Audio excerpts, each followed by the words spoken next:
मित्रों नमस्कार। आपका प्रीलिम्स एग्ज़ाम हो गया।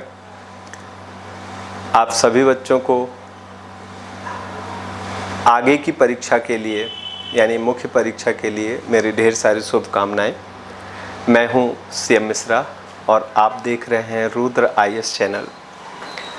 आज हम बात करते हैं हमारे मध्य प्रदेश पीएससी यानी एमपीपीएससी का जो सिविल सर्विस एग्जामिनेशन है यानी राज्य प्रशासनिक सेवा है, उसमें मुख्य परीक्षा का जो सिलेबस है उस सिलेबस में 5th पेपर हिंदी का पेपर है और 6th पेपर निबंध का पेपर है। इस पर एक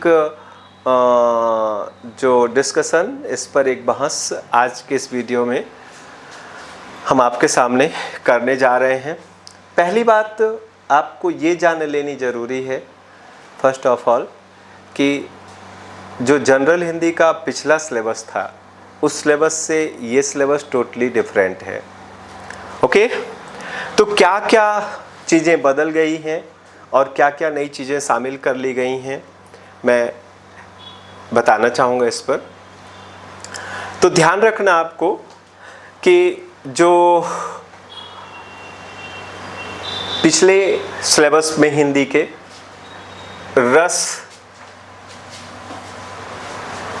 और छंद जैसी चीज़ें नहीं थी, यानी पिछले सिलेबस में रस और छंद जैसी चीज़ों को शामिल नहीं किया गया था। उसकी जगह पर अलंकार था। अब अलंकार नहीं है, ये बात नोट कर लीजिए। नहीं तो कई बच्चे ऐसे होते हैं जो सिलेबस ही नहीं देखते हैं और ये सोचते रहते हैं कि मेरा तो तैयार है, मेरा तो तैयार है, और थोड़ी सी चीज़ों में उनका गड़बड़ हो जाता है। आप देख सकते हैं रस भी 5 अंकों का है और छंद भी 5 अंकों का है और 10 अंकों से एग्ज़ाम बिगड़ा तो बिगड़ जाएगा पूरा। तो रस और छंद, इसके अलावा रस छंद के अलावा वाक्यों का अनुवाद है। 15 अंक का अनुवाद यानी ट्रांसलेशन हिंदी से अंग्रेजी में आएगा और 15 अंक का ट्रांसलेशन अंग्रेजी से हिंदी में है, हिंदी से अंग्रेजी और अंग्रेजी से हिंदी में। इसके अलावा प्रशासनिक जो शब्द होते हैं, स्टैंडर्ड टर्म्स होते हैं जो एडमिनिस्ट्रेशन में यूज किए जाते हैं, उनके अर्थ हैं हिंदी से अंग्रेजी में 5 अंक का और अंग्रेजी से हिंदी में 5 अंक का।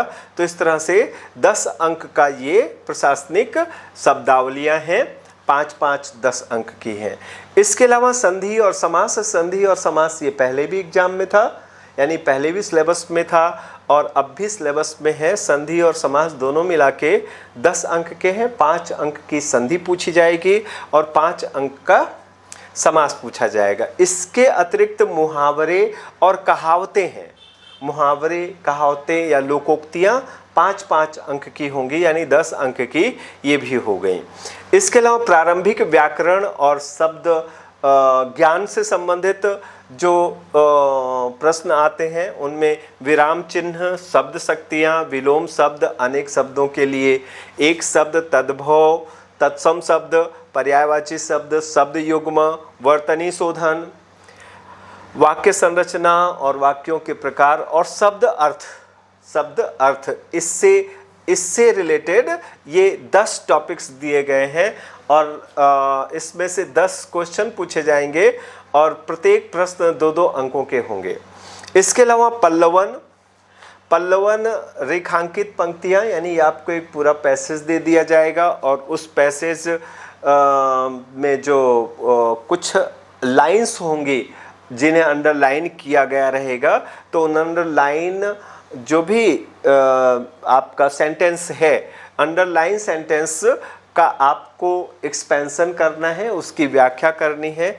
इसी को पल्लवन कहते हैं। पल्लवन 5 अंक का होगा और ध्यान रखना है कि मध्य प्रदेश की प्रमुख बोलियों में मालवी, निमाड़ी, बघेली और बुंदेली, मालवी, निमाड़ी, बघेली और बुंदेली, ये 12 अंकों का ये एक टॉपिक होगा। खासकर ये उन बच्चों के लिए बहुत टफ है जो शहरी वातावरण में ही पले बड़े हैं।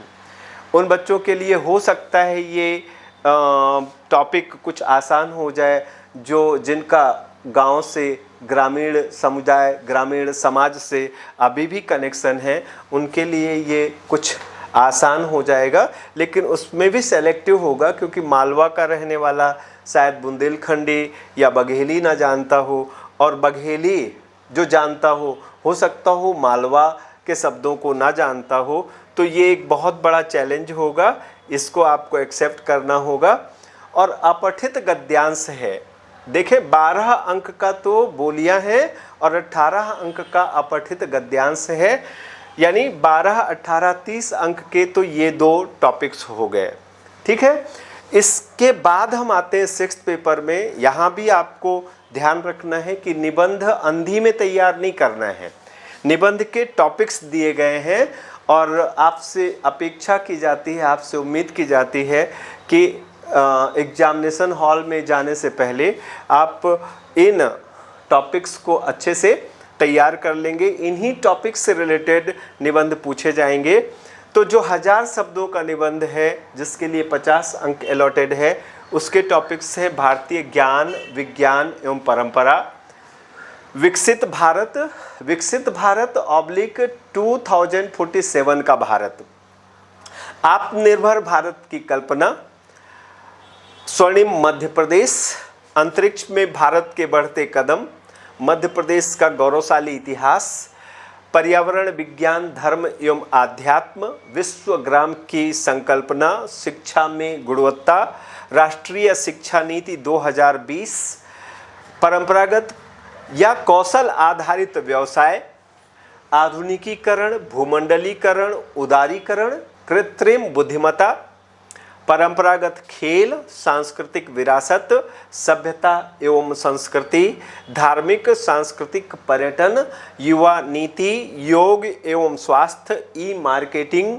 ई कॉमर्स, नेतृत्व एवं विकास, सुशासन, नौकरशाही, लोकतंत्र में सिविल सेवा की भूमिका, जनजातीय विकास, स्वदेशी और स्वभाषा, राष्ट्रीयता के विभिन्न मुद्दे, राष्ट्रीय एकता और सामाजिक समरसता, सामुदायिक जीवन, सामाजिक सरोकार, नवीकरणीय ऊर्जा, सतत विकास लक्ष्य, समावेशी विकास, ग्राहक जागरूकता आज की आवश्यकता, मादक पदार्थों का सेवन एवं उसका दुष्प्रभाव, घरेलू हिंसा, बाह्य एवं आंतरिक सुरक्षा के मुद्दे, व्यवसायगत सरलता, सोशल मीडिया का मानव जीवन पर प्रभाव, गौरवशाली भारतीय संस्कृति, वसुधैव कुटुंबकम, मानव जीवन में संस्कार और जीवन मूल्य, और one nation one health system policy 2030, इससे रिलेटेड जो है वो निबंध पूछे जाएंगे।